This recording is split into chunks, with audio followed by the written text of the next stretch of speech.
नमस्कार, आप देख रहे हैं संवाद 365 और आपके साथ मैं हूं प्रदीप्ता परिनमोला। पहाड़ों से हो रहे पलायन, शिक्षा, स्वास्थ्य, रोजगार आदि को लेकर टिहरी जिले में प्रतापनगर के हेरवाल गांव में गांव वापसी पर 3 दिवसीय संवाद का आयोजन किया गया। क्या कुछ खास रहा इस कार्यक्रम में और भविष्य में इस कार्यक्रम से क्या लाभ होने वाले हैं, देखिए इस खास रिपोर्ट में।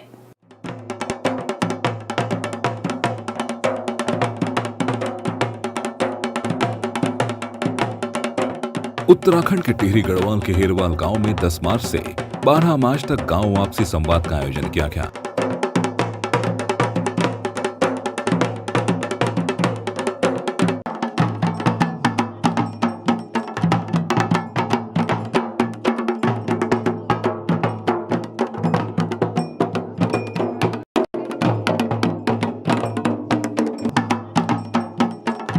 इस त्रिदिवसीय चिंतन और मनन शिविर में उत्तराखंड के बुद्धिजीवियों ने हिस्सा लिया और 2047 तक उत्तराखंड को विश्व की ज्ञान और विज्ञान की राजधानी बनाने के लिए अपने विचार प्रस्तुत किए।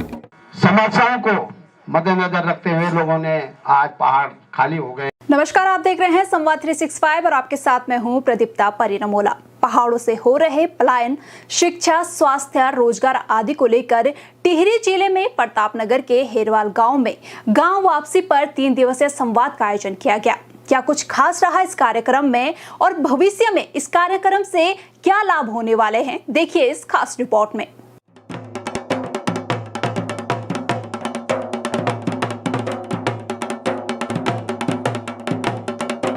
उत्तराखंड के टिहरी गढ़वाल के हेरवाल गांव में 10 मार्च से 12 मार्च तक गांव वापसी संवाद का आयोजन किया गया।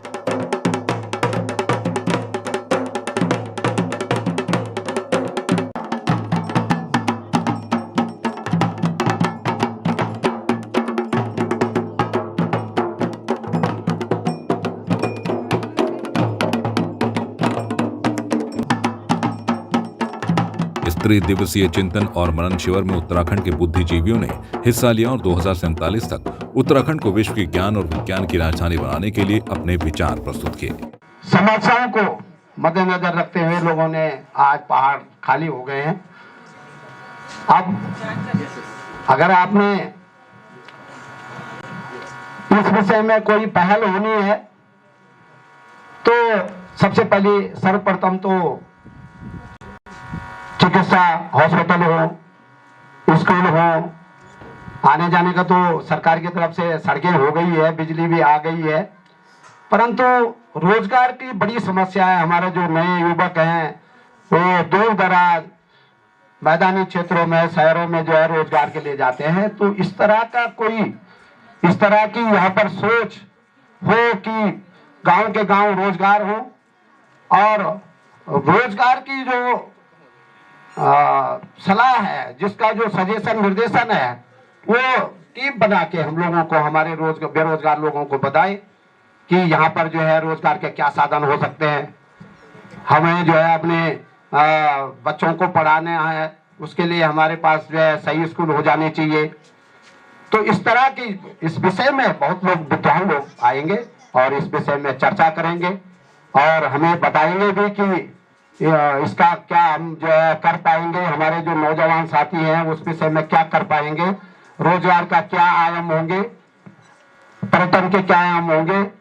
इस तमाम विषयों में, जैसे अर्थव्यवस्था में, आपदा प्रबंधन में, समावेशी विकास में, आध्यात्मिकता में, पलायन, सुशासन, पर्यावरण, संस्कृति, इन विषयों में विचार किया जाएगा।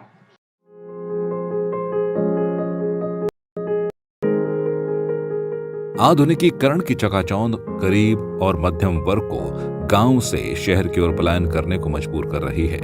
रोजगार के अवसरों में कमी के कारण गांव की श्रम शक्ति क्षीण हो चुकी है। सामाजिक ढांचा, कृषि और प्राकृतिक संसाधन प्रबंधन जैसी ग्रामीण अर्थव्यवस्थाओं की धुरी चरमरा चुकी है।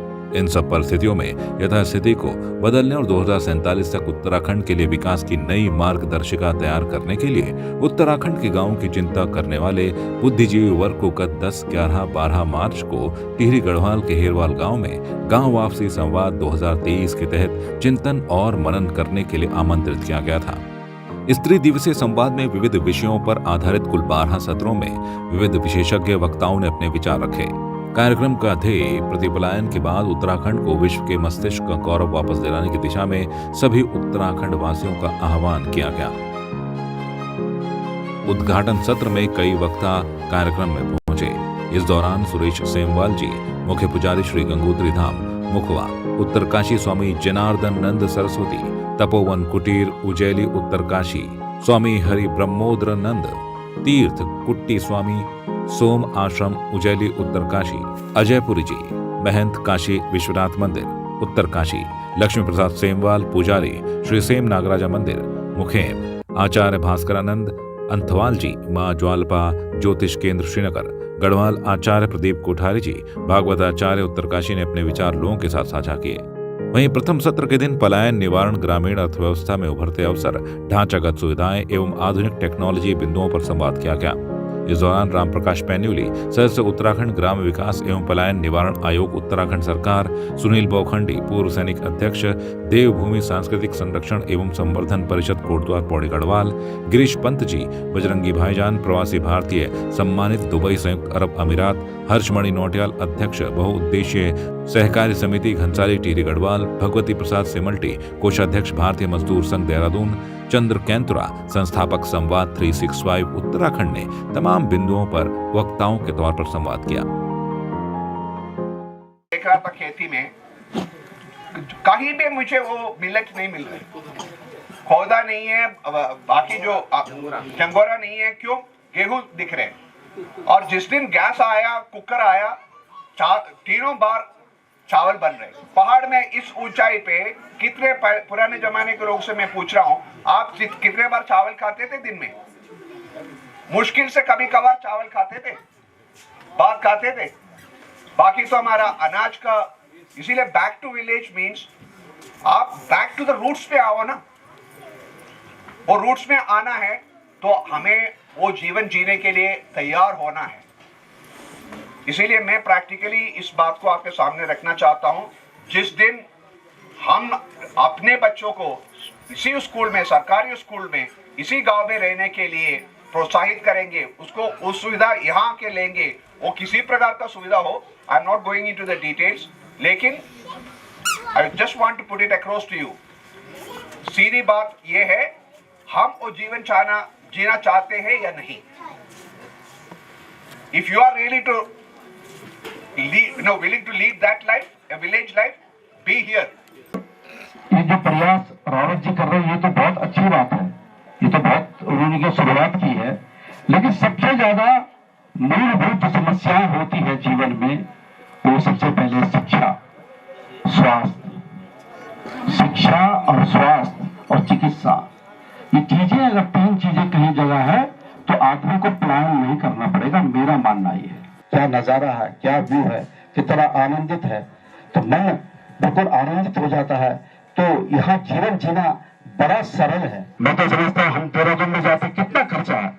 मैं घर में जब रहता हूँ तो समझिए सब्जी घर में हो रही है, हरी सब्जी घर में हो रही है, और तमाम पहाड़ी सब्जियां मेरे क्षेत्र में है, जैसे जड़ी बूटियां होती है, और आपने सुना होगा मोरचेला, गुच्छी, तमाम इतनी अच्छी सब्जियां, कहीं जाने की आवश्यकता नहीं पड़ती। आप लीजिए उन सब्जियों का आनंद।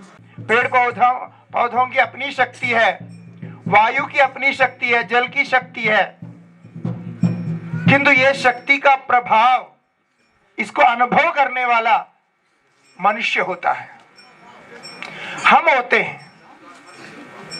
क्योंकि शक्ति तो शक्ति के लिए नहीं होता, देवताओं की शक्ति देवताओं के लिए नहीं है, वो देवताओं के भक्त के लिए होते हैं। देवता उनकी शक्ति का प्रभाव भक्तों पर डालते हैं। ये जो हिमालय देवता आत्मा है, उनकी शक्ति का प्रभाव भी हम मनुष्यों पर पड़ते हैं। तो मुझे लगता है कि सबसे पहले ये आध्यात्मिक दृष्टि से इस शक्ति का प्रभाव को हम समझें। हम समझने का अर्थ है हमारे बच्चों को समझाएं। ये एक अलौकिकता है, इसको समझाएं। यहाँ पर्वत भिन्न भिन्न आकार प्रकार के हो सकते हैं, जलवायु भिन्न भिन्न आकार प्रकार की हो सकती है, ये सीढ़ी नुमा खेत विभिन्न आकार प्रकार के हो सकते हैं, डांडी कांटी विभिन्न ऊंची नीची हो सकती है, लेकिन है हम सभी उत्तराखंडी। प्रदेश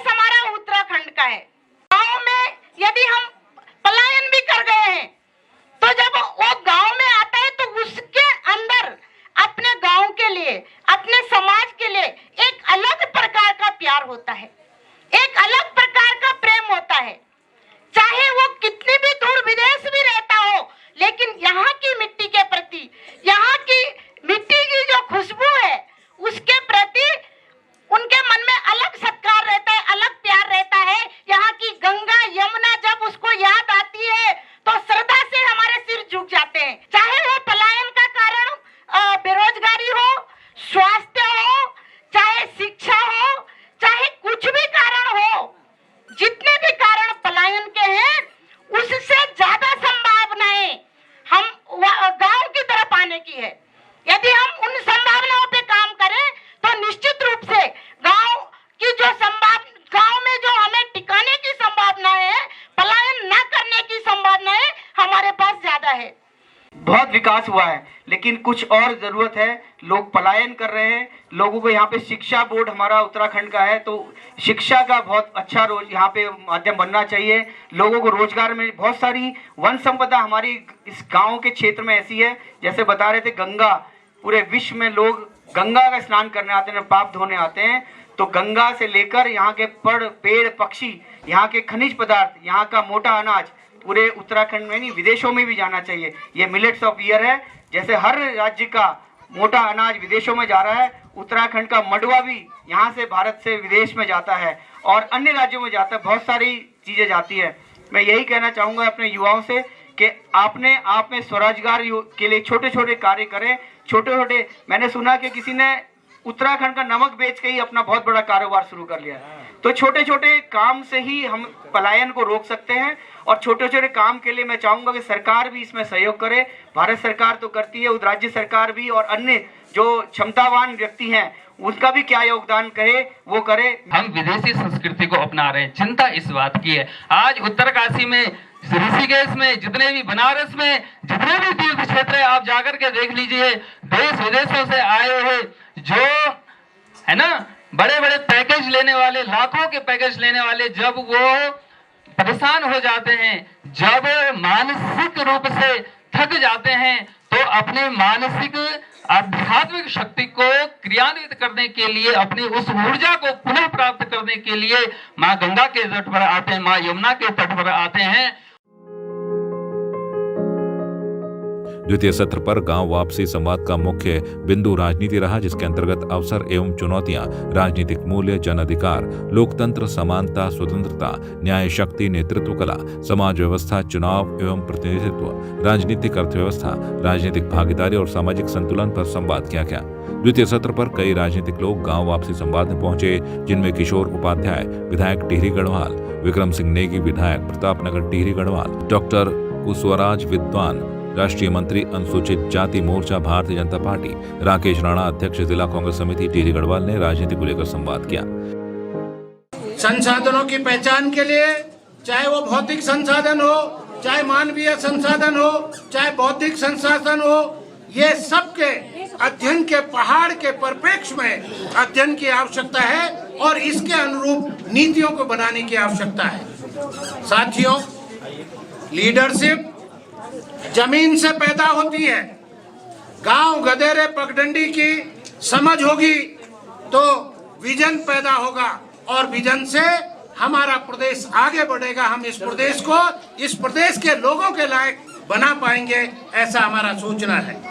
साथियों, मेरा प्रस्ताव है कि चुने हुए जनप्रतिनिधियों का जो भी सदन हो, चाहे वो ब्लॉक का मुख्यालय हो, चाहे बीडीसी की बैठक हो, चाहे जिला पंचायत की बैठक हो, चाहे आपका ग्राम पंचायत की बैठक हो, चाहे आपकी विधानसभा का भवन हो, उनकी जो भी बैठकें होती है इसको लाइव किया जाना चाहिए, जिससे कि जनप्रतिनिधि और मेहनत करके और जानकारी के साथ और अच्छा क्या हो सकता है इसको लेकर अपनी बातों को रखेगा और जनता के बीच में भी समय समय पर इसका संदेश जाता रहेगा। एक तो जो आज बातचीत हो रही है क्लाइमेट चेंज पे और ग्लोबल वार्मिंग, दो रिपोर्टें आई। अभी आपने इतना अच्छा जो है, और प्रधानमंत्री जी तो मिलेट वाला जो मोटे अनाज वाला उन्होंने वर्ष इस बार घोषित किया है नरेंद्र मोदी जी ने। अब एक रिपोर्ट तो जो है वो बहुत ही खतरनाक है और जिसमें कि रावत जी बड़ी भूमिका निभा सकते हैं, क्योंकि इनका प्रभाव पूरे विश्व में, ये संयुक्त राष्ट्र संघ में इनको जो है वहाँ अपनी बात रखने के लिए एक्सपर्ट के रूप में बुलाया गया है। आज जो हमारा कर्तव्य बनता है, जो आज डॉक्टर वीरेंद्र राव जी ने जो पहल करी कि एक वीरान से अपने हम लोग, क्योंकि बाहर के लोग वीरान करेंगे, वीरान जगह चलेंगे हम लोग, बहुत सारे मेरे साथी करते और उनका कहना भी ठीक है, क्योंकि शहरों की जो चकाचौंध है वो गाँव में थोड़ा कम दिखती है। क्योंकि गांव का जो व्यक्ति होता है उसका एक शेड्यूल है अपने काम धाम का, तब चाहे माता बहन हो, तब चाहे बुजुर्ग हो, तब चाहे नौजवान हो। यहाँ का नौजवान, हमारे क्षेत्र में आपने एक चीज देखी कि ज्यादातर नजदीकी जो इलाके, हमारी एक पट्टी जो है 52 गांव रमोली की 2 पट्टियां, हमारी सामने उपली रमोली, रोणक रमोली, ओण भदौरा रेखा की 5 पट्टियां, फिर प्रतापनगर विकास खंड बना। एक समय था, क्योंकि राजनीतिक विषय भी मेरा, मुझे इस पर भी बोलना है, एक समय था कि जब उत्तराखंड राज्य नहीं था, उससे पहले का, और एक समय उसके बाद का, क्योंकि अब हम इस राज्य को 2 भागों में विभाजित कर सकते हैं। एक समय वो था जब राज्य नहीं बना था, उसी के मारे आप देहरादून रहो, दिल्ली, बम्बई, कलकत्ता, चेन्नई, मद्रास रहो, लेकिन हम सबको प्रत्यक्ष और अप्रत्यक्ष रूप में गांव से जुड़ना होगा। ये भविष्य की भी चिंता है, ये इसलिए भविष्य की चिंता है, अगर मैं एक पिता हूं और मेरे 2 पुत्र हैं, तो मात्र मेरे पास 60 वर्ग मीटर की जमीन है मात्र, और उस 60 वर्ग मीटर में सरकारी मानकों के अनुसार मैं 3 मंजिला और 4 मंजिला बना सकता हूं, इससे ज्यादा सरकार भी नहीं बनाने देगी।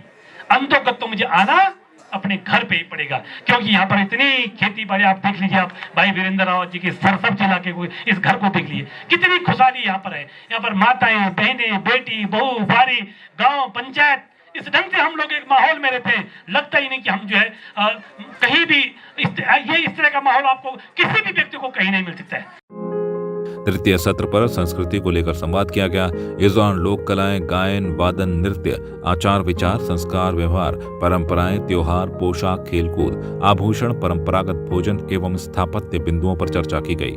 वक्ताओं के तौर पर तृतीय सत्र में भवानी प्रताप सिंह संरक्षक, टिहरी गढ़वाल संग्रहालय देहरादून, महावीर रवाल्टा साहित्यकार व रंगकर्मी संभावना मेहरगांव, उत्तरकाशी सुरेश चंद्र बलूनी जी, संस्कृति प्रचारक पौड़ी गढ़वाल, शिवजनी, जिन्होंने पंडित नेहरू के समक्ष राजपथ में वेद नृत्य कला का प्रदर्शन किया, ग्राम ढुंग पोस्ट बग्याल गांव, 11 गांव टिहरी गढ़वाल, डॉक्टर प्रकाश चंद्र ग्राम दोनी पोस्ट मेघादार टिहरी गढ़वाल शामिल हुए। हम सब पंच महाभूतों के बारे में जानते हैं, क्योंकि हम सनातन धर्म को मानते हैं, पर हमें अपने उन पंचभूतों के लिए जो है विदेशों से ज्ञान उधार लेना पड़ता है।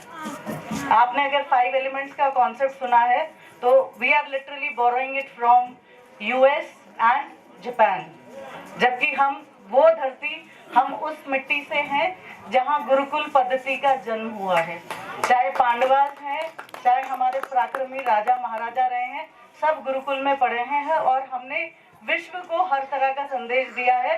पर हमारी विडंबना है, हमारी इतनी दयनीय स्थिति है कि हमें अपना ज्ञान लोगों से उधार लाना पड़ रहा है। तो हमारे बीच रावत जी जैसे एक व्यक्ति, एक ऐसी हस्ती है जिन्होंने जो है उत्तराखंडी नहीं, भारतीय नहीं, अपितु विश्व में भी जो है इस कॉन्सेप्ट का जो है एक प्रचार प्रसार किया है। हमें देखना होगा किस तरीके से हम अपनी आने वाली युद्ध को सबसे पहले तो एक प्राउड फीलिंग दे कि जहां आप हैं, आप उन चुनिंदा सबसे अच्छे लोगों में से हैं, जहां पर हमारा कल्चर, जहां पर अभी हमारा नेचर अभी भी इंटैक्ट है। हम पहले उत्तराखंड को दिल्ली बना के फिर अफसोस करें कि हम कहां आ गए, तो कोई वापस यू टर्न नहीं होगा। आज ही हमें सोचना होगा, हमें सब कुछ यूनिवर्सल नहीं कर देना है। एक ही तरीके के कपड़े, एक ही तरीके का खान पान, आपको कोई फर्क नहीं लगेगा देहरादून में, दिल्ली में या कहीं पे भी। हमें आज से एक सस्टेनेबल डेवलपमेंट की तरफ सोचना है। क्या हमारी जरूरत है, क्या हमें करना चाहिए?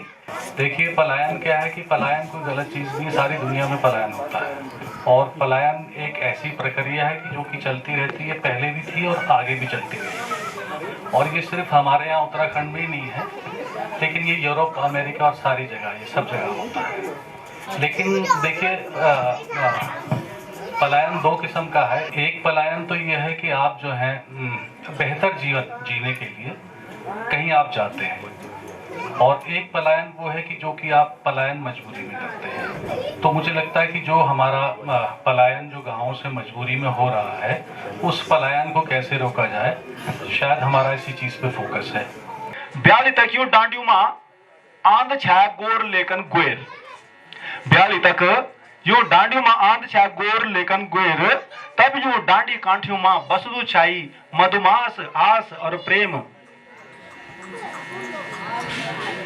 डालियो मां फूल ले लांदा छाई बोडी खाना को धै लगांदी छे बाड़ा झूड़ बुड़दो रेंद छाई खेतों में हरियाली छे सब तरफ खुशहाली छे पर भुला या बात ब्याल तक की तो आज की ना पूछ मिते तेरी आंखों में आंसू है जालाई देवभूमि की व्यथा सुन के पर भुला या बात ब्याल तक की आज की तो ना पूछ मिते तेरी आंखों में आंसू है जालाई देवभूमि की व्यथा सुन के जो पढ़ा लिखा नौना नौनी गढ़वाल छोड़ के चल गए नी जब रोजगार मिली सदनी गुण बस गई नी इन अकल निराई यू लाटू ते या भूमाता रत्न गर्भाचा या देश अकणमा समर्थ च सब कुछ हिम्मत और ताकत हम्मा चैनी चा आवा हम सब भय बेड़ा ये गढ़ माता ते फिर से सजा दिला अपनी हिम्मत मेहनत से पहली जनी ते बना दिला फिर बॉडी बॉडी आला ऊंच खुला पर्सोनिफिकेशन है मानवीकरण एक आस उम्मीद फिर बॉडी बॉडी आला ऊंच खुला जो घोल छोड़ी उड़ गई छाया फिर से होलो हरो भरो गढ़वाल फ्योली जन जन फिर खेल जाला तो एक ये प्रयास है कि जब मिल अपने क्षेत्र में क्यों तो हमारे लोग जो बाहर चल गए ना वो लोगों को घरों पर लइयों च हरिसन का ताला अपर दीदी सुसराज क्यों वक्त भी यही स्थिति कमोबेश आप लोगों तक मैं एक तथ्य और सत्य के साथ बताना चाहूँ चाहूँ कि उत्तर प्रदेश में जब उत्तराखंड छाई तो पलायन का इतना जबरदस्त मार नहीं है लेकिन इन क्या है वालों कि उत्तराखंड राज्य की प्राप्ति के बाद जब हम अपर संसाधन अपर राज्य अपना लोग और जो पर संघर्ष करी वो एक परिणति हमारे सामने मिछाई तो पलायन वर्ष 2000 के बाद में उत्तराखंड राज्य प्राप्ति की बाद में दोहरी गति से हुआ आज के परिदृश्य च कि रुपया पैसा बढ़िया आपका खाता में हाल लेकिन पुंगड़ा ये क्या वो कारण कि सामने किलागा जग जग पुंगड़ा हरा भरा छिन वह बगल का सारा खनवार च क्या कारण से कि हमारा पर पुंगड़ा बियाबान और भगंडाल छुड़िया छी ये एक पैसा यूज यस हमारे बीच बेटे का पलायन भाई सबसे पहले जब आप संस्कृति बचाने की बात करती हैं या लोक साहित्य की बात करते हैं तो लोक साहित्य का प्रबल अगर उसका धारदार हथियार है तो भाषा ही हो सकती है और सबसे ज्यादा अगर कहीं वो बाधा है तो भाषा ही है अगर हमें भाषा नहीं आती हो भाषा तो बाधा हम समझ नहीं सकते वहाँ का लोक साहित्य गढ़वाली का लोक साहित्य कुमाऊनी का लोक साहित्य रवायती का जौनपुरी जौनसारी का रंगलू का तो कहने का अभिप्राय यह है कि अगर हमें अपने लोक की ओर लौटना है तो हमें अपनी भाषा का ज्ञान होना बहुत जरूरी है लोकगीत हमारा जुगुड़ी का गीत जो हमारा भीतर भी डूब गया और हम उन बिना लाग लपेट कर चाहते छलके दे और छलकोल में ही बड़ ही डारी ही बुर्दी कोदी झंगोरू सब पे जुड़े दे जो मेरी सारी बहनी बैठी और मैं तो प्रणाम भी कर दूं कि आपका वजह से हमारे ये गाँव हमारे ये डांडा कांठा आबाद आप अगर ये डांडा काठू का रचौड़ा बसाए ना तो हमारा जीवन जो वो गढ़वाल का अस्तित्व खत्म हो जानो तो आपसे बहुत बहुत धन्यवाद। चतुर्थ सत्र में साहित्य आध्यात्मिकता मुख्य बिंदु रहा जिसके अंतर्गत धर्म दर्शन वेद विज्ञान ज्योतिष योग भाषाएं बोलियां इतिहास दर्शन लोक साहित्य लेखन लोक कथाएं कहानियां कविता चित्रकला मूर्तिकला फोटोग्राफी फिल्म निर्माण पाक कला ललित और प्रदर्शन कलाएं पत्रकारिता जीवन वृत्तांत सांस्कृतिक अध्ययन धार्मिक अध्ययन दर्शन एवं जनजातीय अध्ययन पर संवाद किया गया। मनोज इष्टवाल वरिष्ठ पत्रकार अध्यक्ष national social media journalist association doctor Dhirendra Rangad मनोवैज्ञानिक एवं दार्शनिक ऋषिकेश आचार्य विपिन जोशी संस्थापक दून योगपीठ देहरादून डॉक्टर पवन शर्मा संस्थापक और अध्यक्ष forgiveness foundation society Dehradun Prachi Raturi लेखक एवं स्वतंत्र पत्रकार दिल्ली वक्ताओं ने चतुर्थ सत्र में अपने विचार लोगों के सामने रखे। बहुत बढ़िया सड़कें हो गई है चौड़ी चौड़ी सड़कें कुछ समय नहीं लगा आने में पहले हमें सभी लोग यहाँ लोकल हैं 10-10 घंटे लमगांव तक आने में लग जाते थे हमारा गांव है आज 3 घंटे में पहुंच जाते हैं। हमारे गांव के बीच की दूरियां कम हो गई है शहर और गांव के बीच की दूरियां कम हो गई है लेकिन अफसोस हमारे दिलों की बीच की दूरियां बढ़ गई है बहुत बढ़ गई है। आज एक छत के नीचे रहने वाले परिवार के लोगों के बीच में संवाद समाप्त हो चुके हैं। सर्वाधिक जो पलायन हो रहे हैं वो रोजगार की वजह से हो रहे हैं और जो रोजगार की वजह से पलायन हो रहे हैं वो अस्थायी पलायन की श्रेणी में आते हैं। स्थायी पलायन की श्रेणी में नहीं आते, लेकिन उस पलायन में भी बहुत से लोग क्या होते हैं, बहुत ज़्यादा भी नहीं, कुछ लोग जिस जगह रह रहे हैं वहीं पे अपना निवास बना लेते हैं। हमारे उत्तराखंड में 36 में से 2 बोलियां राजभाषा में आई। एक कुमैया है, कुमाऊं की राजभाषा जब चंद्रवंशों ने शुरू किया था वो उस समय आई, और जो श्रीनगरी है वही राजभाषा के रूप में आई। बाकी उप बोली और उप बोली के रूप में आपकी रही नागपुरिया, दसोली, राठी, बधानी, लोपिया, सलानी, गंगपरिया, कुमैया, और उप बोलियों में रही आपकी रवाल्टी, जौनपुरी, भोटिया, बंगानी और बाबरी। ये हमारे ग्रंथों में इसका उल्लेख मिलता है। वही कुमाऊं में कुमैया, अस्कोटी, सराली, सौरियाली, दनपुरिया, खसपदरिया, गोरखिया, पछाई, रोब ऐसी। मुझे सबसे बड़ी चिंता किस बात की आज के युग में हो रही है कि आज का बच्चा पढ़ना नहीं चाहता, किताबें देखता नहीं है, मोबाइल पे सुनना पसंद करता है, बल्कि पढ़ना मोबाइल में भी नहीं चाहता। और ऐसे में मुझे सबसे बड़ा खतरा ये लग रहा है कि जो हमारी लेखनी है वो कहीं समाप्त न हो जाए। यहाँ पे जितने भी बौद्धिक लोग आए हैं उन सबसे एक ही आग्रह करूंगा, सभी लोग सबसे पहले यहाँ के यूथ को, यहाँ की जो नई पीढ़ी है उसको एक शिक्षा और एक दीक्षा ये दें, जो हमने एक माइंड सेटअप बना रखा है ना कि सिर्फ नौकरी, चाहे वो प्राइवेट मिल जाए चाहे सरकारी मिल जाए, इसको बिल्कुल दिमाग से निकाल दो, नौकरी को लास्ट में डालिए। सबसे पहले पहाड़ के युवा को पहाड़ में स्वरोजगार करना होगा, अपना काम धाम यहाँ पे करना होगा। सारे मॉडल उपलब्ध हैं, बस एक इच्छा शक्ति की जरूरत है। और मैं रावत जी से, आदरणीय रावत जी से भी अनुरोध करना चाहूंगा, ऐसे स्थानों पे यहाँ आसपास के पूरे ब्लॉक के जो यूथ हैं, जो नए पीढ़ी के लोग हैं, उनके लिए विशेषज्ञों को बुला करके कार्यशालाएं आयोजित की जाए, उनको हफ्ते 15-20 दिन का, 1 महीने का प्रशिक्षण दिया जाए, उनके अंदर बिजनेस का कॉन्सेप्ट भरा जाए।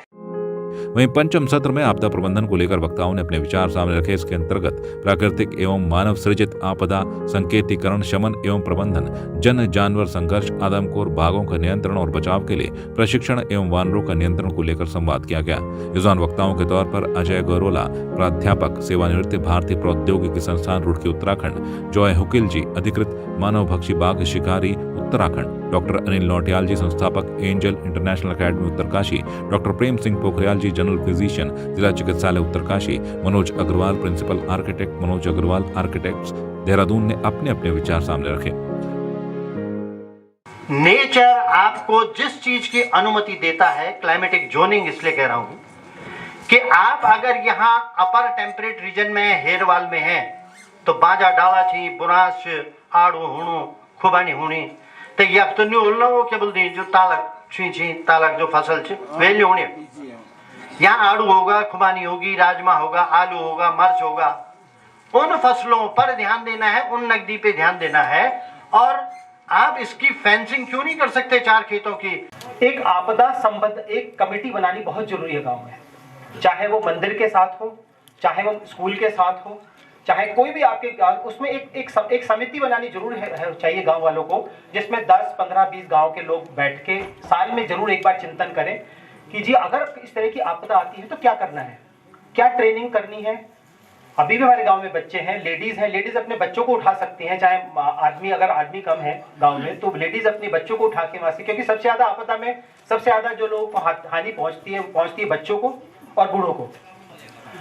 दोनों सिचुएशन में क्या है कि बहुत सारी टेक्निक आजकल आती है, जैसे किस तरह से उठाना है। जैसे अगर आपको आप समझ लीजिए यहीं पे कोई आदमी फंस गया, ऊपर बादल फट गया है, कोई प्रॉब्लम आ गई है, उसको नीचे उतारना है, आप नहीं उठा सकते। 2 लेडीज हैं तो एक आदमी को उठा के वो नीचे नहीं ला सकती, पर अगर उनके पास ये चेयर पड़ी है, ये कुर्सी पड़ी है, तो कुर्सी में बिठा के आप उसे नीचे ला सकते। आप देख रहे कि सबको संगठित करते हुए यहाँ पंजाब से लोग पहुंचे हैं, हरियाणा से पहुंचे हैं, गुजरात से पहुंचे हैं, उत्तराखंड के लगभग हर जिले से पहुंचे हैं, पिथौरागढ़ से है, बागेश्वर से है, टिहरी से है, उत्तरकाशी से है।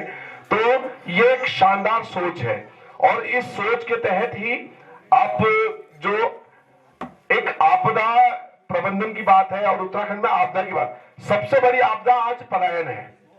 What ever is your profession, आप चाहे गुजरात में है, चाहे दिल्ली, चाहे हरियाणा, चाहे चंडीगढ़, आप अपने प्रोफेशन का 10 कदम में से मात्र 2 कदम अपने गांव को दे दीजिए। मैं आपसे अनुरोध चाहूंगा, यह अनुरोध भी कह सकता हूं क्योंकि मैं क्या एक जोरदार तालियां इस संवाद के लिए और श्री वीरेंद्र रावत जी के लिए, क्योंकि एक व्यक्तित्व जो आज बड़े ही अपने कार्य क्षेत्र में, शिक्षा के क्षेत्र में अहमदाबाद में स्थापित है और वहां से राष्ट्रीय अंतर्राष्ट्रीय स्तर के कार्य कर रहे हैं, तो यदि वो चाहते तो ये ऐसा ही बड़ा एक आयोजन देहरादून में कर सकते थे।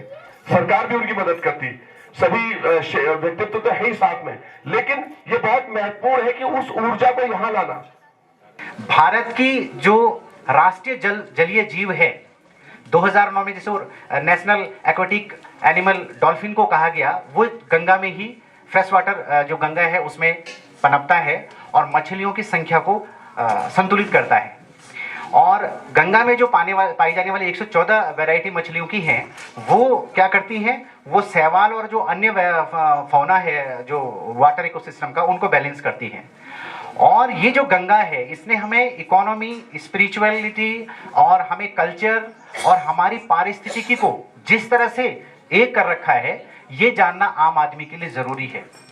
हम सभी जानते हैं कि गंगा का पानी एक ऐसा पानी है जिसमें बैक्टीरियोफाज की उपस्थिति के कारण अगर वो 3 घंटे किसी बाल्टी में आप रख दें तो 3 घंटे के भीतर उसके हानिकारक बैक्टीरिया को मार देता है। 2000 टाइप की प्लांट रेयर स्पीसीज ऐसी हैं जो सिर्फ उत्तराखंड में है। हमें उत्तराखंड के लोगों को पहले गौरव करना सिखाना होगा कि क्यों उत्तराखंड बेस्ट है, क्योंकि ये 2000 रेयर प्लांट मेडिसिनल स्पीसीज कहीं नहीं मिलती हैं। घाटी जिसे हम कहते हैं, वहाँ बहुत ज़्यादा जो है हमारे पास जो है वो है बुग्याल हैं। और हम लोग जल से लेकर के, इसीलिए इसको हाइड्रो पावर प्रोजेक्ट के कारण हम इसको जो है ऊर्जा प्रदेश भी कहते हैं उत्तराखंड को। तो हमारे पास अपॉर्चुनिटीज है, मौका है, जरूरत है तो इसको कैश कराने की, और हम उसको कैश कैसे करवाएंगे ये मैंने कुछ बताया था। जैसे हम Ganga aquatic life knowledge centre चला रहे हैं, ऐसे ही जो है हर आदमी कुछ न कुछ कर ही रहा है। तो हम मिल करके जब प्रयास करेंगे तो एक सार्थक पहल की ओर बढ़ेंगे। हमने देखा जब केदारनाथ ट्रेजेडी हुई तो कई लोगों ने अपनी नॉट सो गुड साइड दिखाई, तो वो शायद हमें एक बार अपनी जड़ों पे वापस जाना है और टटोलना है कि हम किस मिट्टी के बने हुए हैं। अगर हम देवभूमि के हैं तो हमें वहीं के हिसाब से रहना चाहिए। ऊपरली रंगोली घाटी में क्या होने वाली फलानी चीज, पहला नंबर। एक गांव में एक गांव का बाजार, प्रत्येक न्याय पंचायत में एक हब खोली। एक जब बेडरूम देखे हमने एक छोटी सी हब है, शनिवार को साहब तक जो उत्पाद चीज तक बिकू। हमारे उत्तराखंड में 2000 चीजें जो वनस्पतियां होती है। अब भाई 2000 चीजें होती है तो तुम यखन एक कंडाली नहीं सकते ले जाकर, यख मन पैया का डाल तुम बेड़ जलते जंगलात वाल पकड़ दे लो। यख तुम कुछ कुरेंजी को ले जाए, कुरेंजी बिजली जाए तो वो जंगलात वाल पकड़ दे लो। ये दोहन नीति है हमारी। मैं जो लेखक आप लोग जो कुछ जहाँ तक पहुँचाने की कहानी करें, उत्तराखंड की दोहन नीति को परिवर्तन करना होगा हमको, क्योंकि यदि हम इस पे लिखें कि सरलता परिवर्तन करने वाला थोड़ा सरलता, भाई मैं आपको कुछ ले जान लगे, मैं कंडाली ले जान लगे, मैं पैया का डाला ले जान लगे, मैं और चीज जो उत्पादन करने गया कहीं ले जाना, तो जंगलात के मतलब ये पहाड़ की अगर जिम्मेदारी कैगम छता ती नारी शक्ति मंग छो, ती नारी शक्ति तय में, ती मातृ शक्ति तय में सत नमन सत प्रणाम कर दूं। कहना कि रीढ़ की हड्डी छ, ती का बिना वही नहीं सकदू। और ये कार्यक्रम अगर कहीं गांव वापसी अगर करवाई, वाक्य में अगर हम गांव वापस आया तो हम ये गांव वापस, ये जो कार्यक्रम का जितने भी संयोजक छ, चाहे रावत एडवोकेट रावत जी हो, डॉक्टर रावत जी हो, ये कार्यक्रम में जितने भी लोग छ, तो मेरो सत नमन सत प्रणाम। माँ भारती तो शक्ति दो कि तोड़ी शक्ति दो कि ये जो गांव वापसी जो हम आज भगीरथी प्रयास जो करी, वो भगीरथी प्रयास कहीं सफल हो और लोगों को भलो हो, हम तय रोजगार की संभावना यही उपलब्ध हो। षष्ठम सत्र में अर्थव्यवस्था को लेकर चर्चा की गई। इसके अंतर्गत साहसिकता, निवेश की संभावना एवं अवसर, कौशल, रोजगार, व्यापार, उद्योग, कर प्रणाली, पशुपालन, कृषि, बागवानी एवं वानिकी को लेकर संवाद किया गया। इस दौरान प्रेमचंद्र शर्मा, पद्मश्री, प्रगतिशील कृषक देहरादून, रूप सिंह रावत, कृषि उत्साही पौड़ी गढ़वाल, नीरज बवाड़ी, संस्थापक उत्तरायणी अल्मोड़ा, जगमोहन राणा, बागवानी व्यवसाय उत्तरकाशी, डॉक्टर राजेंद्र कुकसाल, सलाहकार कृषि बागवानी देहरादून उत्तराखंड, डॉक्टर अरविंद बिजलवाड़, विभागाध्यक्ष कृषि वानिकी उत्तराखंड औद्योगिकी एवं औद्यानिकी एवं वानिकी विश्वविद्यालय रानीचौरा, विजयेश्वर प्रसाद डंगवाल, जल उद्यमी घराट श्रृंखला उत्तरकाशी, सुनील दत्त कोठारी फाउंडर एवं सेक्रेटरी कोठारी पर्वतीय विकास समिति पौड़ी गढ़वाल, दिनेश पाल गुसाई उड़ान फाउंडेशन कोटदार ने वक्ताओं के रूप में संवाद किया। आज टिकट क्या हो गई, आप नाराज नहीं होना, क्योंकि पलायन की बातें वो करते जो गांव में ही नहीं रहते। बहुत बड़ा दुख होता है। जरा इन गांव में रहा करो। इतनी सुंदर वादियां शायद कहीं भी नहीं, इतने सुंदर जंगल। मतलब हम देखिए अब आने वाले बच्चे हमारे जब आ रहे थे, अभी ये बच्चे थे सबके सब पहाड़ के, जब हमने उनका एड्रेस पूछा पहाड़ से थे, लेकिन जब हमने पेड़ का नाम पूछा किसी को नहीं आया, अखरोट का नाम नहीं आया, बांज का नाम नहीं आया, खुमानी का नाम नहीं, किसी को भी नहीं आया।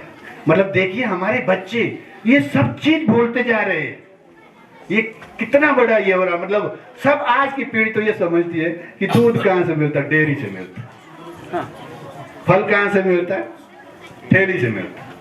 ये नहीं जानते कि खुमानी का पौधा कौन सा, आड़ू का कौन सा है, हमें इससे क्या मिलना है। तो मैं सभी से ये निवेदन कर रहा हूँ, खैर आप तो सारे बुद्धिजीवी लोग हैं और ये भी धन्यवाद आपको जो यहाँ तक पहुँचे हैं।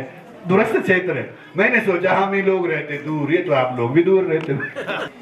प्राकृतिक रिसोर्सेज को कुचल और वे क्या रिसर्च अनुश्रवण हो सकते और गांव में रोजगार मिल सकते। सबसे पहले जो मैंने देखी कि प्राकृतिक रेशा का स्टेट जो Uttarakhand, it is a land of natural fibre.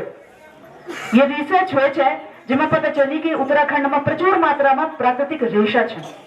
ये मैं और थोड़ी मैंने रिसर्च करी, थोड़ा रिसर्च इंस्टीट्यूट गए, मार्केट ट्रेंड्स देखे कि क्या क्या अंतरराष्ट्रीय बाजार पर, अंतरराष्ट्रीय पटल पर आज क्या क्या होना चाहिए। तो आज सस्टेनेबल डेवलपमेंट गोल्स की बात करना चाहिए, SDG।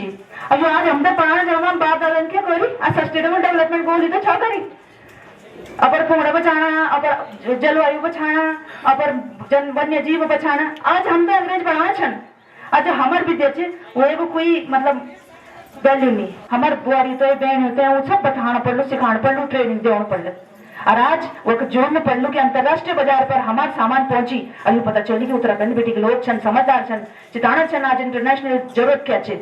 और जो भ्योनक से होनी चाहिए, मालुक से होनी चाहिए। आज हम देखा जो भूस्खलन होना चाहिए, जब जियो टेक्सटाइल बनी चाहिए, वो कोयर एक जियो टेक्सटाइल है, दक्षिण भारत बेटी कोयर आना चाहिए। ये जियो टेक्सटाइल उत्तराखंड में बन सकता और बहुत सरल चीज जियो टेक्सटाइल बनाना, नॉन वोवन टेक्नोलॉजी और कंपोजिट टेक्नोलॉजी। ये दो टेक्नोलॉजी अगर हम सीख जाए, ये विद्या सीख जाए ना, तो वे बाद यख हम गाँव में उद्योग डालला और यज्ञ अंतरराष्ट्रीय बेचला। हसी खेलाणो युवती खाणो कोयानायो बाटूड़ू लाणो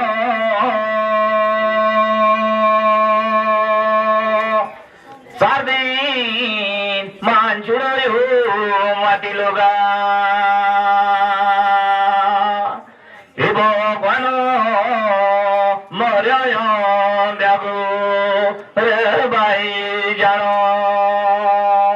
इसका मतलब है हंस के रहो, बांट के खाओ, किसी ने बोझा नहीं लगाना है। 4 दिन इस पृथ्वी लोक में मनुष्य है और मरने के बाद अंधकार में चले जाना है। इसलिए यहाँ पर जितना विद्वजन है, 3 दिन से मैंने जो कुछ सीखा, जो कुछ मैंने देखा और जो कुछ मैंने पाया, सब इस डायरी में मैंने नोट कर दिया।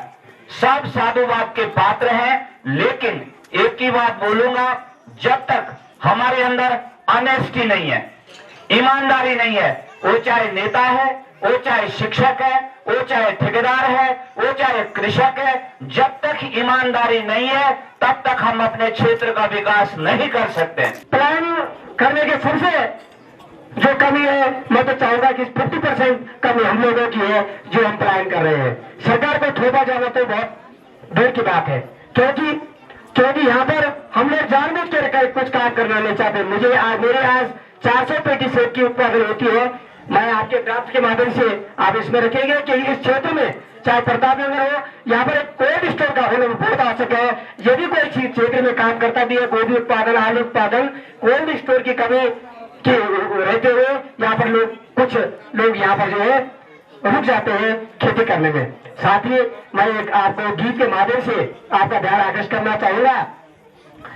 यह प्यारा गढ़वा सुंदर बनावा, यह प्यारा गढ़वा सुंदर बनावा, फल फूल की डारी गाँव गाँव में लगावा, जब गुरु होंगे भैदान कम कम, जब गुरु होंगे भैदान कम कम, तब कोई फूलों में आलू लगावा, ये प्यारा गढ़वा सुंदर बनावा, ये प्यारा गढ़वा सुंदर बनावा, जो डांडी काटे माँ बल पानी कम कम, जो डांडी काटे माँ बल पानी कम कम, तो डांडी काठों में खर्चाल बढ़ावा, तो डांडी काठों में खर्चाल बढ़ावा, ये प्यारा गढ़वाल सुंदर बनावा, फल फूल की डारी गाँव गाँव में लगावा, फल फूल की डारी गाँव गाँव में लगावा। वहीं सप्तम सत्र में शिक्षा निवेश के अवसर, गुणवत्ता, उपलब्धता, नवाचार, गुरु शिष्य संबंध, शिक्षकों को लेकर संवाद किया गया। कि जुच्छा एक सब उंद जयाचिन यक्षु क्या मंगरेब रयाचिन, युमा भी कुछ उंद चलिन कुछ अब जानो तैयार रयाचिन, मैं मन पट गए मम्मा यो देखी घर में तो का तार लगा छा, मैं समझी मेरे मन में मरिन पर सुन में आई सो उंद जया छा, अब मैं तो के बनो उंद जानो तो पे पहले बेटी पंख लगा छा, पर अफसोस दादा वेल सुबी जो 4 दिन मैं मान रहा छा, जुच्छा एक सब उंद जया छा यक्षु क्या मंगरेब रया छा, युमा भी कुछ उंद चलिन कुछ अब जानो तैयार रहा छा। मेरी नजर में जो पलायन का मुख्य कारण है वो है केवल और केवल हमारी सोच, क्योंकि आज हमारी सोच ये हो गई है कि जो लड़का बाहर काम कर रहा है वो अच्छा है, जो गढ़वाल में काम कर रहा है वो अच्छा नहीं है। अब आज आर्थिक व्यवस्था की जहां तक बात है उसमें 5 बिंदु है, उत्पादन, उपभोग और विनिमय, ये सब चीजें, लेकिन उसको कौन करेगा? जब उत्पादन ही करने वाला नहीं तो उपभोग करने वाले तो बहुत है। आप पैसा का क्या करेंगे? अमेरिका से पैसा लेके आदमी पैसा थोड़ी खाएगा, खाएगा तो अन्न, और वो अन्न पैदा होता है धरती पर। जब तक आप धरती पर काम नहीं करेंगे तब तक कुछ नहीं हो सकता है। इस क्षेत्र में कोई बच्चा ऐसा नहीं है जिसमें डॉक्टर वीरेंद्र जैसे बनने की क्षमता नहीं है, बस केवल उसको डायरेक्शन देने की आवश्यकता है, उसको चैनलाइज करने की आवश्यकता है, उसकी एनर्जी को फोकस और चैनलाइज करने की आवश्यकता है। ऐसे हजारों वीरेंद्र रावत यहाँ बने, इसी आशा और विश्वास के साथ इस गांववासी संवाद का प्रतिफल इस क्षेत्र को, इस देश को, इस राष्ट्र को और विश्व को मिले। भगीरथ के वंशज हो, भगीरथ के वंशज हो, फिर क्यों रहे हो हिम्मत हार, सिर से मिल गंगा जी ने अपने पुरखों का किया उद्धार। आबाद करो गांवों को फिर से, आबाद करो गांवों को फिर से, पूर्वजों की सुनो आवाज, समृद्ध बनाओ मिलकर सबको, सवैरोजगार का करो उपाय। चुनकर जो चाहते हैं यहाँ से समस्या यहाँ की रखनी होगी, चुनकर जो चाहते हैं यहाँ से समस्या यहाँ की रखनी होगी।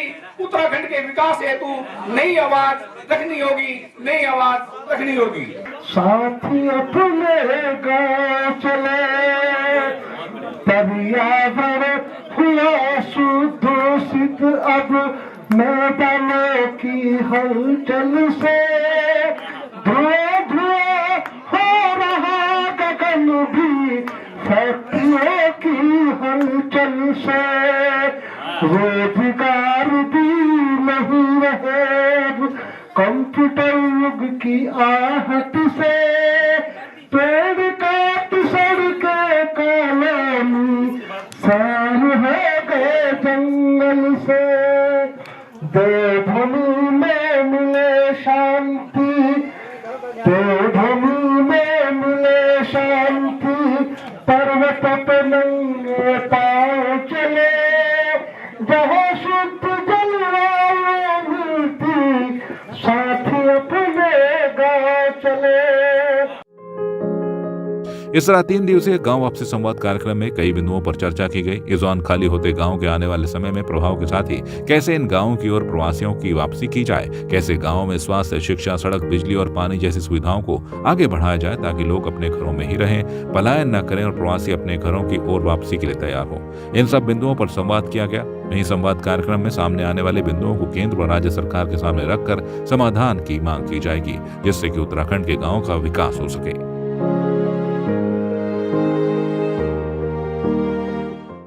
मेरा नाम वीरेंद्र सिंह नेगी है। दिल्ली विश्वविद्यालय में प्रोफेसर हूँ, भूगोल पढ़ाता हूँ और गांव से जुड़ा हुआ हूँ। ये ग्राम संवाद कार्यक्रम जो माननीय वीरेंद्र सिंह रावत जी ने यहाँ हेरवाल गांव में आयोजित किया है, ये हमारी लंबी कल्पना का एक छोटा सा हिस्सा है। पहाड़ से जो पलायन हुआ उसके दो पहलू हैं। पहला पहलू ये है कि यहाँ पर जितनी भी प्रतिकूल परिस्थितियाँ थी, पर्यावरण की, धरातल की, आजीविका की, कामकाज की, खेतीबाड़ी की, उसमें बढ़ती हुई जनसंख्या के साथ साथ बढ़ते हुए रोजगार के अवसरों के साथ साथ हमारा एक बड़ा हिस्सा पहाड़ों से बाहर नौकरी चाकरी के लिए, व्यवसाय के लिए पलायन कर गया। उन लोगों में जो सफलतम लोग हैं, उन लोगों को प्रेरणा देना कि वापस अपने गांव से संपर्क स्थापित करें, तारतम्य स्थापित करें और हमारे पहाड़ को पुनर्जीवित करें। इस सोच के पीछे वीरेंद्र रावत जी ने यहाँ यह कार्यक्रम ग्राम संवाद वापसी का प्रारंभ किया है और मुझे लगता है यह बहुत लंबी सोच है, दूरगामी सोच है, जिसके सुखद परिणाम आने वाले 1 दशक में हमारे पहाड़ के लोगों को देखने को मिले। पलायन को लेके सबसे पहले यहाँ पे जो 3 त्रिदिवसीय जो प्रोग्राम चलाया जा रहा है माननीय विधायक के द्वारा, रावत जी के द्वारा, गांव संबंधी वापस पलायन, देखो सबसे बड़ा दुखद विषय आज उत्तराखंड के लिए कि प्रत्येक साल लगभग हर गांव से 10 से 15 परिवार पलायन कर रहे हैं। उनका कहना है कि यहाँ शिक्षा नहीं है, स्वास्थ्य नहीं है, पानी नहीं है, रोजगार नहीं है। लेकिन कुछ चीज़ें इनकी सही है, कुछ चीज़ें लोगों का आलस्य बोलेंगे इसे, क्योंकि स्वास्थ्य हम मान सकते हैं लेकिन शिक्षा की हो, रोजगार हो, रोजगार अपने हाथों में है। अगर हम स्वरोजगार से जुड़े, स्वरोजगार की अगर हम बात करें तो हमारे जो ये वनस्पति है, इस वनस्पति में आप दिखा सकते हैं कि बुरांस के पेड़ हैं। आज बुरांस का लोग, कुछ महिलाएं हैं अपने एनजीओ के द्वारा इस बुरांस का जूस बना रहे हैं, इससे भी अपना स्वरोजगार चला सकते हैं। ये आपको पाइनस का पेड़ दिख रहा है। इस पाइनस के पेड़ में एक फल होता है, इसका गांव में उसको छेटाली के नाम से जाना जाता है। इसके अंदर एक सीड होता है जिस सीड का नाम होता है चिलकोजा। वो चिलकोजा डायबिटीज़ के लिए सबसे बेहतरीन है। उसमें लगभग 20 से 26% इसमें प्रोटीन प्रेजेंट होता है। अगर ये बाहरी मार्केटों में, बाहरी बाज़ारों में, दिल्ली जैसे शहरों में, देहरादून जैसे शहरों में अगर इनको ले जाया जाए तो इनकी बहुत अच्छी कीमत मिल सकती है। बाकी हमारे गांव में यहाँ पर कोदा हो गया, झंगोरा हो गया। जो कोदा है ये मंडवा के नाम से विख्यात है। लगभग अमेरिका जैसे यहाँ से, उत्तराखंड से बाहर के लिए वो ट्रांसपोर्ट हो रहा है। हमारे लोगों को ये चीज़ पता नहीं कि इसका बेनिफिट क्या है। हम लोगों को केवल एक ही चीज़ है कि हमारे पास रोज़गार नहीं है। अगर हम स्वरोजगार को, मैं अपने युवाओं को बताना चाहूँगा, अगर हम लोग स्वरोजगार की तरफ आएंगे तो ज़रूर पलायन रुकेगा। और जो ये एरिया है प्रताप नगर ब्लॉक, यहाँ पे लगभग 50 से 60% लोग बीएड प्रशिक्षित हैं, जिसका पूरा फ़ायदा बाहरी राज्य उठा रहे हैं। क्योंकि यहाँ पे अब बाहर जाएंगे तो बच्चे कहाँ से रहेंगे। अगर हर बच्चा, हर शिक्षित बीएड प्रशिक्षित अगर सोचे कि हम अपने ही गांव में पलायन को रोके, यहीं शिक्षा बच्चों को दी जाए, तो फिर पलायन रुके। मेरे हिसाब से रुकना चाहिए पलायन। हाँ, बात बाकी अगर माना फलार की खेती करेंगे, खेती बंजर खेती दिख रही है। यहाँ पे अगर फूलों की खेती की जाए, आपने देखा होगा कि आज उत्तराखंड में नहीं बल्कि पूरे देश में कुछ भी फंक्शन हो, लोग फलार खरीद रहे हैं। नॉर्मल से ही फ्लावर 70, 80, 90, 100 रुपये। एक बुगे जो बन रहा है वो 500 से 600 रुपये। अगर हमारे ही पहाड़ों में वो खेती की जाए तो हमारा जो युवा है वो बेरोजगार नहीं रहेगा, वो स्वरोजगार अपनाएगा। तो उसको जो होटल की नौकरी से अच्छा है कि अपना स्वरोजगार वो कर सकता है। मैं डॉक्टर स्वराज विद्वान हूँ, राष्ट्रीय मंत्री हूँ भारतीय जनता पार्टी अनुसूचित मोर्चे की, और 4 बार राष्ट्रपति पुरस्कार से सम्मानित हूँ सामाजिक क्षेत्र में काम करने के लिए। आज हेरवाल गाँव टिहरी गढ़वाल में आदरणीय रावत जी ने जो पहल की है गांव वापसी संवाद की, इसमें देश के विभिन्न प्रतिष्ठित लोगों ने भाग लिया है जो इस दिशा में काम कर रहे हैं। और उनके द्वारा जो ये प्रयास किया गया है, ये उत्तराखंड के लिए मील का पत्थर साबित होगा, ऐसा मेरा मानना है। पलायन जो उत्तराखंड की एक बहुत बड़ी समस्या बन गई है पलायन, वो पलायन जो यहाँ से बाहर की ओर हो रहा है, ऐसे कार्यक्रमों से निश्चित रूप से वो घर की तरफ पलायन करेंगे, गांव की तरफ पलायन करेंगे, अपना स्वरोजगार स्टार्ट करेंगे और यहाँ की अर्थव्यवस्था में जो बाहर कई प्रदेशों में और विदेशों में भी वहाँ की अर्थव्यवस्था में अपना योगदान दे रहे हैं, वो आकर के अपने उत्तराखंड की अर्थव्यवस्था को सुदृढ़ करेंगे। यहाँ की संस्कृति को, यहाँ के पर्यावरण, सुशासन और यहाँ की जो आध्यात्मिकता है उसकी तरंगों को लेकर के, यहाँ की ऑक्सीजन को लेकर के यहाँ की सरकार को, यहाँ के समाज को सशक्त करेंगे, ऐसा मेरा मानना है। मैं पुनः रावत जी सहित तमाम प्रतिभागियों को बहुत शुभकामनाएं देती हूं कि इस तरह के कार्यक्रम वास्तव में गांव में ही होने चाहिए। जिस तरह का प्रयास रावत जी ने किया, मैं उसकी पूरी प्रशंसा करती हूं। मेरा नाम वीरेंद्र रावत है और मैं सुप्रीम कोर्ट में सीनियर एडवोकेट हूं और उत्तराखंड सरकार के लिए, उत्तर प्रदेश सरकार के लिए मैं वहां पर अतिरिक्त महाधिवक्ता भी हूं। ये गाँववासी जो आज की सबसे ज्वलंत समस्या जो हमारे उत्तराखंड में है, वो लोगों का गांव छोड़ के पलायन करना, क्योंकि सुविधाएं नहीं हैं और आर्थिक व्यवस्था, उनकी जो अर्थव्यवस्था है वो भी ख़राब है और यहाँ पर कोई भी ऐसा विकास नहीं हो रहा है जिसकी उनकी वजह बने, जिसकी वजह से वो रुकें। ना स्वास्थ्य है प्रॉपर तरीके से और ना ही दूसरी चीज़ें हैं। मतलब जो लोगों को एक मिनिमम रिक्वायरमेंट है लाइफ में जीने के लिए, पढ़ने, बच्चों की अच्छी पढ़ाई, एजुकेशन अच्छा, उसका स्तर अच्छा हो, इन सब की बारे में सोचते हुए, प्लस जो प्रवासी, हम लोग प्रवासी हैं तो प्रवासी उत्तराखंडी होने के नाते एक विचार हमारा है कि हमारे गांव के प्रति हमारा क्या दायित्व है और प्लस ये जो मुहिम है, इस मुहिम को उसको स्टार्ट करने के लिए क्यों ना इसकी शुरुआत गांव से की जाए। देवभूमि है, माँ गंगा की जन्मभूमि है, तो इस भूमि से अगर शुरुआत होती है तो ये बड़ा लीड होगा पूरे देश के लिए, ना उत्तराखंड, सिर्फ उत्तराखंड के लिए नहीं, पूरे देश के लिए होगा, क्योंकि उत्तराखंड से भगीरथ प्रयास शुरुआत होने का ये प्रयास शुरू किया गया है और यह ज्वलंत समस्या हर गांव की है, ये पूरे हिंदुस्तान की गांव की समस्या है विकास ना होने की वजह से। तो इसमें हम लोगों ने 21 विषय इसमें रखे हैं और 21 विषय को कोशिश की है कि 21 विषय में संवाद हो और सभी बड़े बड़े जो प्रोफेसर्स हैं, इंटेलेक्चुअल्स हैं, रिटायर्ड गवर्नमेंट ऑफिशियल्स हैं सीनियर लेवल पे, जिनमें अनिल कुमार दसमाना जी हैं जो एक्स रॉ के हमारे चीफ भी रहे हैं, उत्तराखंड से NTRO के हेड रहे हैं, और वो हैं प्रभात डबराल जी भी आ रहे हैं और दिनेश जो रतूड़ी जी फॉर्मर DGP हैं। ऐसे बड़े बड़े लोगों ने अपना इसमें संबोधन देना है, वो आएंगे इसमें अपने अपने विचार प्रकट करेंगे और सभी क्षेत्र के राजनीतिक क्षेत्र में कैसे इसको, इस समस्या का कैसे समाधान ढूंढा जाए, शिक्षा के उसमें हम लोग क्या बेस्ट कर सकते हैं, आर्थिक रूप में हम यहाँ के लोगों को कैसे रोकें, कैसे इसके यहाँ पर कैसे मतलब कार्यक्रम ऐसे स्टार्ट किए जाए, ऐसा प्रस्ताव बना करके हम चाहते हैं कि ये सारा प्रस्ताव सब पूरा इकट्ठा कर करके हम सरकार के समक्ष, केंद्र सरकार के समक्ष ये रखें और अपने उद्देश्य के लिए और अपने गांव में हमारा कैसे उत्तराखंड दोबारा से बढ़िया ढंग से आबाद हो जाए, ऐसा हमारा प्रयास है। उस प्रयास के लिए कार्य निश्चित तौर पर ये अद्भुत पहल है। मैंने ये देखा नहीं है और मुझे इतने जीवन कार्यकाल में मैंने कुछ कार्यक्रम कभी कहीं देखा नहीं है और ये बहुत बड़ी सोच है और इसमें सब कुछ जुड़ा हुआ है, अध्यात्म भी है और मूलभूत जो सुविधाएं हैं, मैंने पहले भी कहा, शिक्षा, स्वास्थ्य, रोजगार, ये 3 चीज़ें अगर सरकार भी हम इस पर ध्यान दे और हम लोग भी इसमें अपना साथ दें तो मुझे निश्चित तौर पर हम लोग वापसी कर सकते हैं। और एक मैंने अभी कहा भी कि जितना भी हमारा मोटा अनाज होता है हम उसको पैदा करना सोचें, उसका व्यापार भी करे, सरकार उसको हमारे लिए साथ भी दे। अब जैसे हमारे क्षेत्र में, गंगोत्री के क्षेत्र में सेब की बड़ी फसल होती है, तो सेब को तो ऑलरेडी लेते हैं लोग, लेकिन जितना मंडवा है, कोदा है, झंगोरा, जो चीज़ें हैं, इन सब चीज़ों को एक ब्रांडेड किया जाए, सरकार हमारा साथ दे इसमें और लोगों को मतलब प्रोत्साहित करे। और साथ ही शिक्षा में मैंने बार बार बोला, अभी शिक्षा की नीति में बहुत फ़र्क है।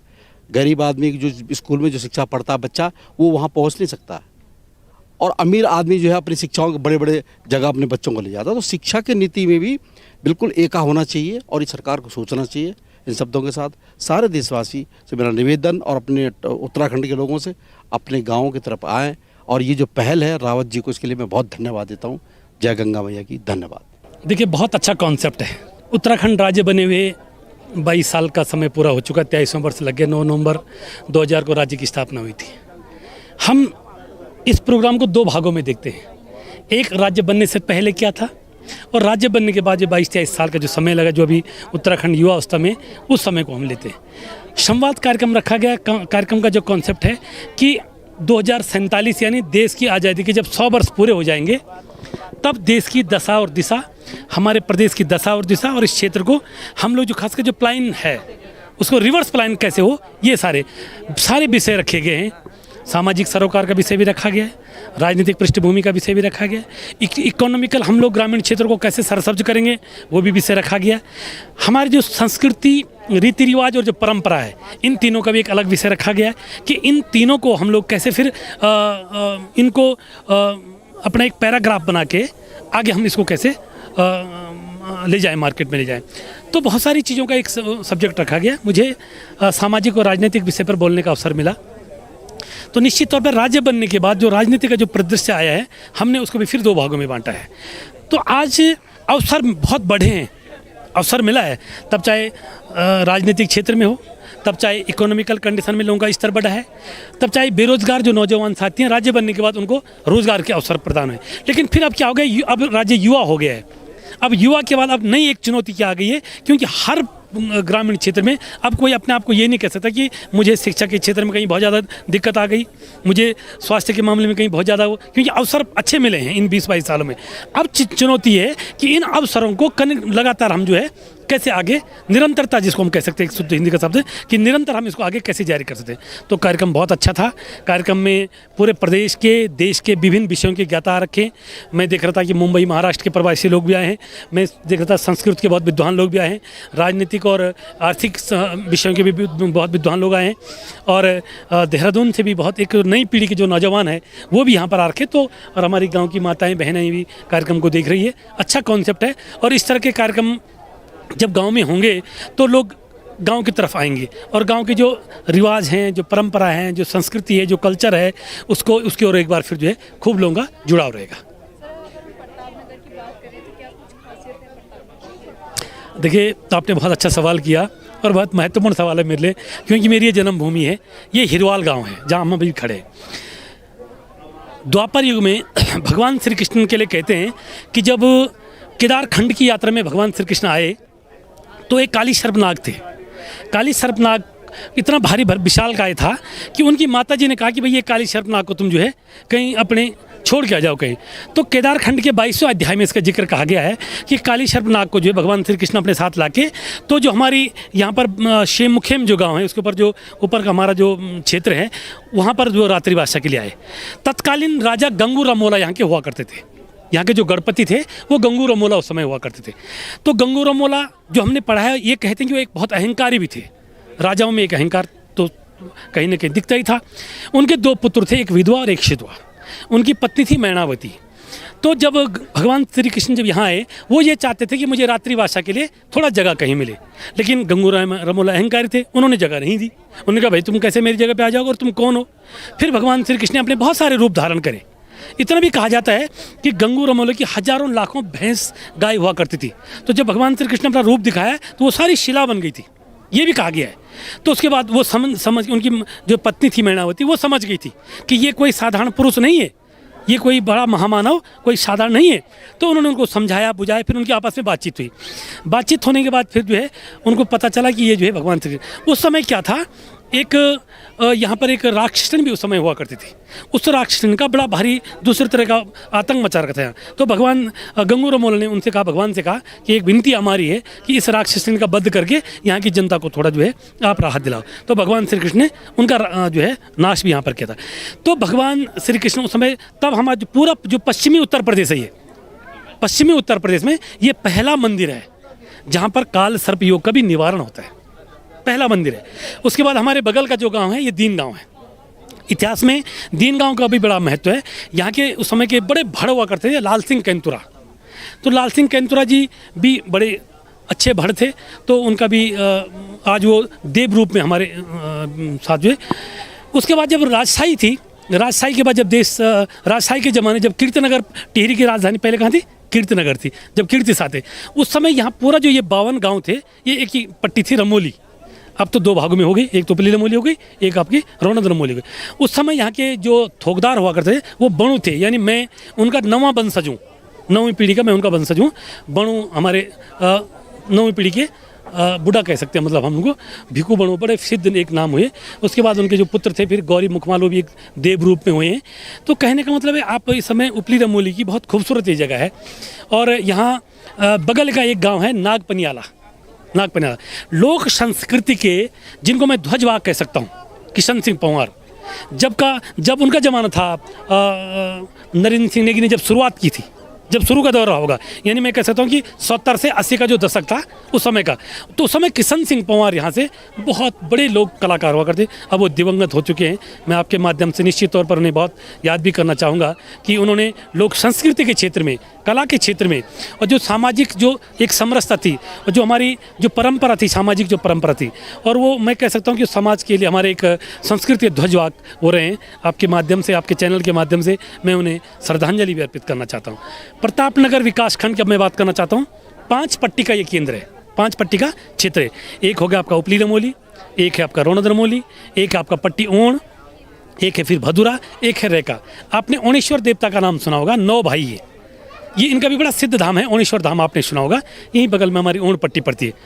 इसका केंद्र बिंदु लमगांव है और प्रतापनगर हमारा मुख्यालय, तब चाहे ब्लॉक मुख्यालय हो या तहसील मुख्यालय हो। जिस समय राजशाही थी, जब कीर्तिनगर से राजधानी टिहरी आई, जब टिहरी आई थी, जब गोरखों ने आक्रमण किया था, आक्रमण के बाद उनके राजशाही खत्म हो गई थी, उनके राजा परिवार के मुखिया तो खत्म हो गई थी, उनका एक ही बच्चा उस समय बच्चा था।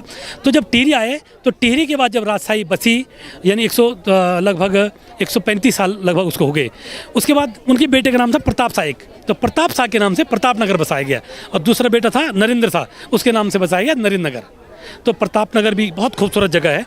पुराने राजमहल के आज भी बड़े अवशेष पे, और एक दो भवन वहाँ पर आज भी अच्छे हैं। और टिहरी बांध का जो झील है, जब टिहरी डूब गया था, उसके बाद जो झील बना, लगभग 42 वर्ग किलोमीटर का एरिया उसका है, वो भी वहाँ से बहुत सामने दिखता है एकदम। और ठीक अगर आप सीधा चलेंगे तो वहाँ एक खैटा की आछरी, पीड़ी की भराड़ी, इनका भी पुराने गीतों में आपने जिक्र सुना होगा, ये भी बिल्कुल उसके नज़दीक है। यहाँ सामने मेरे सामने दिनाली देवी का भी पर्वत है, बहुत सिद्ध देवी है। तो कहने का तात्पर्य कि ये रमणीक क्षेत्र भी है, तो बहुत खूबसूरत क्षेत्र है। घने बांज, बुरांस, देवदार, जो प्राकृतिक वन संपदा है यहाँ की बहुत अच्छी। हमने आज जो भोजन किया, ये घर का चावल हमने